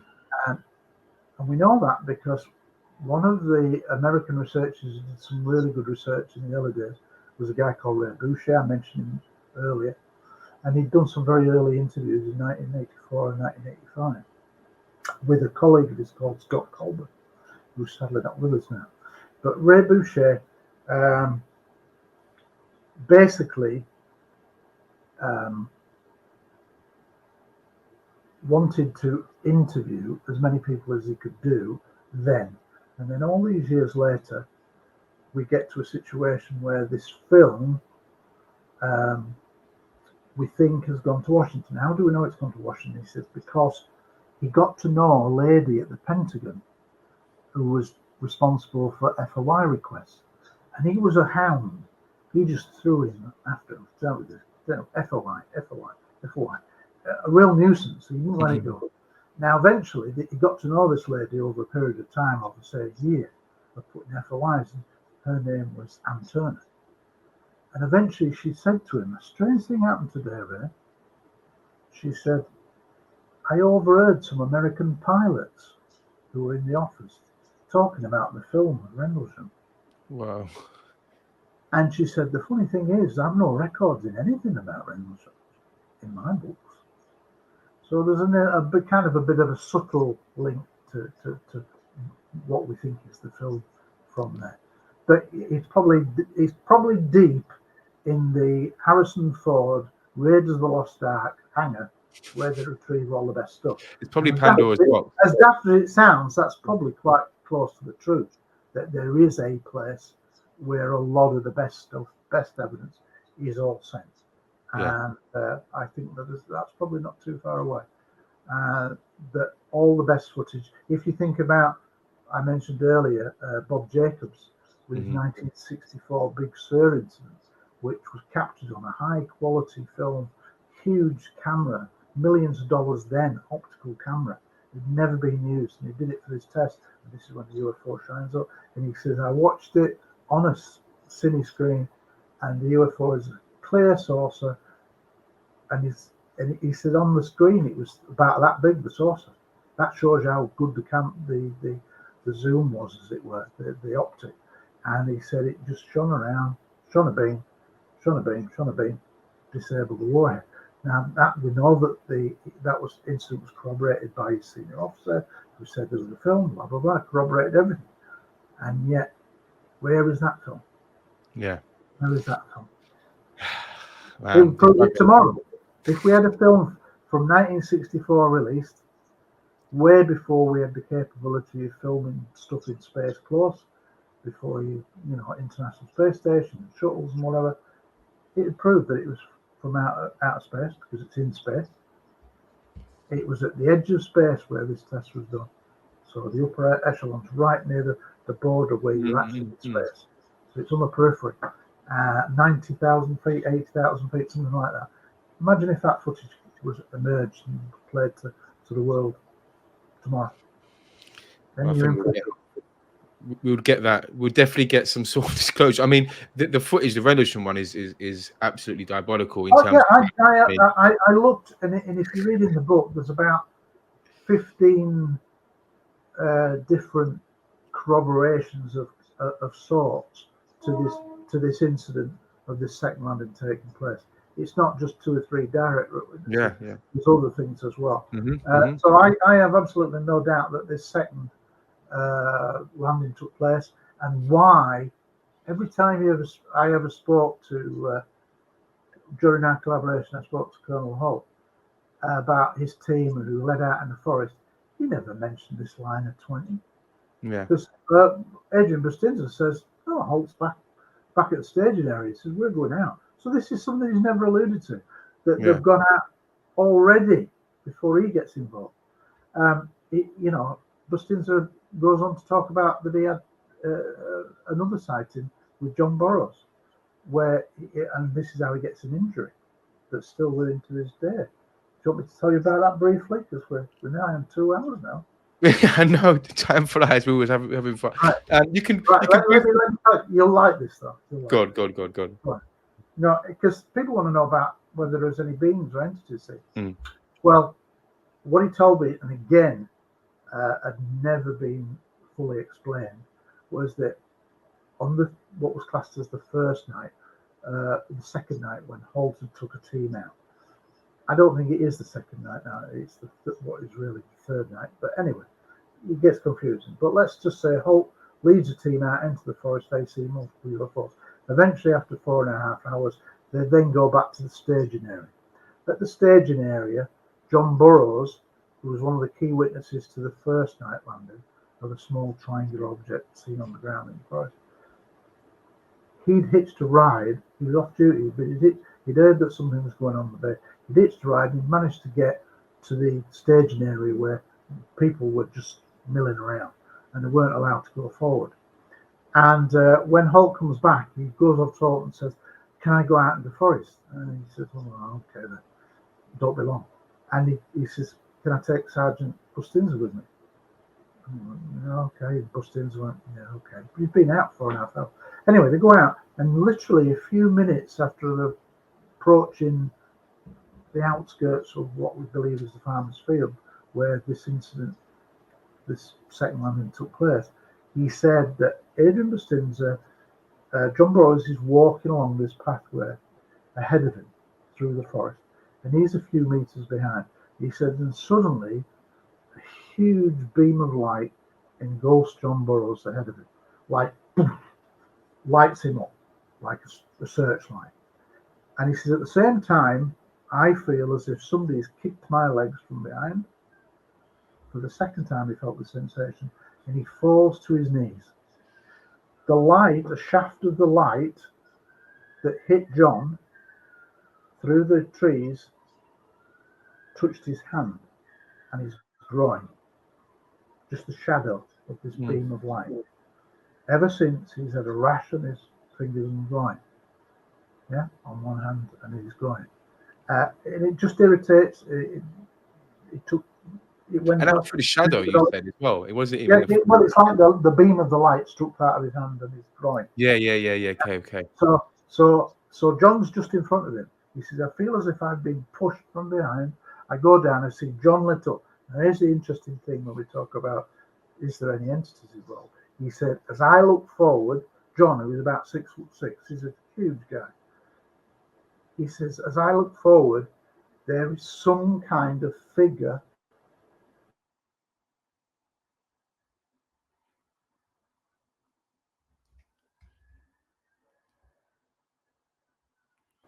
Just on the juicy bit. Other kind of being on the right side of John. Yeah. So basically, he's in the middle, big guy. Two smaller figures are left and right of him as he looks forward, and that's it. And then he doesn't really remember after that. There's some missing time. They go back, and Colonel Holt is saying, "Where have you been? Where have you been? What are you doing? You've been gone ages." And he said, "Well, we've only been gone 10 minutes. So according to Adrian Bustinza and John Burroughs, they'd only been gone 10 minutes. However, in terms of the time that elapsed for when Holt is questioning when they get back, it's about 40 minutes. Wow, okay. Well, there you go. That's another thing. It infers that there's a lot more to come out, that they disappeared or had some kind of incident. What being do they see? Because the internet messed up a bit. What do they see? A grey or something like that? Because no, all he sees is in the intense bright light. Imagine you're looking at a light in a light bulb. Yeah. And it's so bright you can only see really the light. And in the periphery, he sees like a smaller figure on one side and a smaller figure on the other side, with John in the middle, who's a big 6'6" guy. So it's like almost akin to a smaller childlike figure. Yeah. Associated with alien grays and whatever. But suffice to say, it infers that there was missing time, that something happened to them, and that there were definitely some kind of entity seen at the side of John in this beam of light. Nobody talked. Well, do you know what? Remember before this podcast, we was like, we'll go for an hour and a half, see how it goes. We could have went for another hour, but Oh, absolutely. And I'm only touching it. There's a lot more things that's in. Suffice to say, the bottom line at the end of my book, which I would urge people to read, sure. is because I do it as a forensic detective case study. There's no sentiment, it's just a fact, and then an interpretation of what the facts seem to say, a reasoned conclusion. But suffice to say that in the conclusions of my book, I say that there were 17 different UFO, UAP related events, different timed events over the last week or so of late December 1980, making it an incredible story. And I still think there's a lot more to come out. I really do. Yeah, no, absolutely. Well, listen, Gary, I need to take all this information in. When I review the editing after, a lot more. I'm like, wow, that happened. So it's been fantastic speaking with you, and I appreciate you sharing all this knowledge with me. Well, if you ever want to talk about pilots, police officer cases, and whatever, invite me back and we'll do it. Yeah, no, absolutely. Where can we find you? Obviously, I'll include all the links to your books, your website, the UFO Truth magazine, etc. I'll send you an email with all the links, and you can put them in the description. All right, super, fantastic. Well, listen, been fantastic speaking with you. Thank you for coming on, everyone. Gary, do check out Gary's work. All the links have been in the description, and Gary, I'm sure we'll do another call at some point as well. So, but yeah, really good having you on. It's a pleasure. Thanks very much. Anytime. Fantastic. Okay. Cheers, man. Bye-bye.